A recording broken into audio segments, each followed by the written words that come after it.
இந்த படம் வந்து பாத்தீங்கன்னா வியாபார நோக்கத்துக்காண்டி எடுத்த படம் மாதிரி தெரியல. ஒரு அத்திமரப்பட்டி அப்படின்னு ஒரு கிராமம். அந்த கிராமத்துல விவசாயியா இருக்கிற ஒரு ஜோதிமணிங்கிறவர் வந்து பாத்தீங்கன்னா சினிமா ஆர்வம். அது மட்டும் இல்லாம நல்ல படம் கொடுக்கணும். ஏதோ கமர்ஷியல் படம் எடுத்தோம், அதுல ஒரு கிளாமரான டான்ஸ் ஃபைட்டு இந்த மாதிரி காட்சிகளை வச்சு படம் பண்ணி வியாபாரம் பண்ணணும் அப்படிங்கிற நோக்கத்துல எடுக்கவே இல்லை. இந்த படத்தை பார்த்தா நிச்சயமா தெரியும்.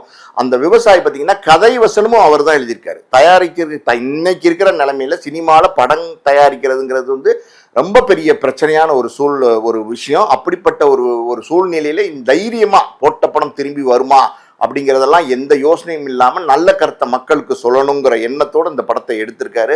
ஸோ முதல்ல நிச்சயமா அந்த ஜோதிமணி அந்த விவசாயி வந்து நம்ம பாராட்டணும். இந்த படத்தை பொறுத்த வரைக்கும் பிராட்வே சுந்தர் இந்த படத்தை வந்து டைரக்ட் பண்ணியிருக்காரு. இந்த படம் எப்படி சொல்றது, காட்சி அமைப்பெல்லாம் ரொம்ப நல்லா இருக்கு, எக்ஸலண்டா இருக்கு. அதாவது ஒரு க்ளோஸ் ஷாட், அந்த ஜட்ஜுக்கெல்லாம் ஒரு கோர்ட் சீன் இருக்கு. அந்த கோர்ட் சீன்ல அந்த ஜட்ஜுக்கெல்லாம் க்ளோஸ் ஷாட் வைக்கும்போது ரொம்ப மெச்சூர்டு டேரக்டர்ஸ் தான் இப்படி வந்து கம்போசிஷன் பண்ண முடியும், காட்சி அமைப்பு பண்ண முடியும். அப்படி வந்து இந்த காட்சி அமைப்பெல்லாம் பண்ணியிருக்காங்க.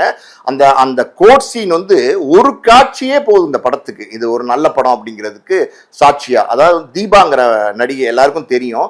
அவங்க வந்து அந்த கோர்ட்ல அந்த கூண்டுல ஏறி கதறாங்க, தன்னுடைய வேதனைகளை தன்னுடைய வழிகளை, இந்த மாதிரியான பெண்கள் படுற கஷ்டங்களை இதையெல்லாம் வந்து அந்த கோர்ட்ல வந்து சொல்றாங்க, ஜட்ஜுக்கு முன்னாடி சொல்றாங்க. அருமையா நடிச்சிருக்காங்க. அந்த அம்மா பாத்தீங்கன்னா இவ்வளவு அருமையா நடிப்பாங்களா அப்படின்னா எனக்கு உண்மையாலுமே தெரியாது. ஆனா பாத்தீங்கன்னா ரொம்ப பிரமாதமா அந்த கேரக்டர் பண்ணியிருக்காங்க.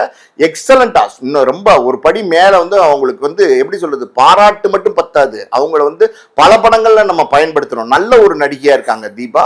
அந்த நடிப்பை வெளிப்படுத்துற இடம் இருக்கு பத்தியா கோர்ட் காட்சி, அது வந்து தத்ரூபமா அமைச்சிருக்காங்க. இது எல்லாம் மீறி பாத்தீங்கன்னா இந்த படத்துல வந்து தீபா மட்டும் இல்ல, இந்த கிங்காங் நடிச்சிருக்காரு, நம்ம மீச ராஜேந்திரன் நடிச்சிருக்காரு, இன்னும் பலர் வந்து இந்த படத்துல பங்கு பெற்று இருக்காங்க. இந்த படம் மொத்தத்துல பாத்தீங்கன்னா ஒரு சின்ன பட்ஜெட்ல எடுக்கப்பட்ட படம் மாதிரியே தெரியல. அந்த அளவுக்கு வந்து டெக்னிக்கலி அதே மாதிரி இசையில இருந்து பின்னணி சேர்ப்புல இருந்து வசனத்துல இருந்து எல்லாமே வந்து ரொம்ப பிரமாதமா பண்ணியிருக்காங்க. இந்த மாதிரியான படங்கள் கூடிய சீக்கிரம் அந்த படம் வந்து திரைக்கு வரப்போகுது. இந்த மாதிரியான படங்கள் மக்கள் வந்து பார்க்கணும், அதுதான் ரொம்ப முக்கியம். ஒரு சினிமா துறையில இந்த பெரிய படங்கள்னால சினிமா வாழுதா இல்ல வந்து சின்ன படங்கள்னால சினிமா வாழுதா அப்படின்னா, உண்மையா சொல்ல போனா ஒரு பெரிய படங்கள்ன்றது ஒரு வருஷத்துக்கு ஒரு 10 படத்துக்கு மேல வரதே கிடையாது.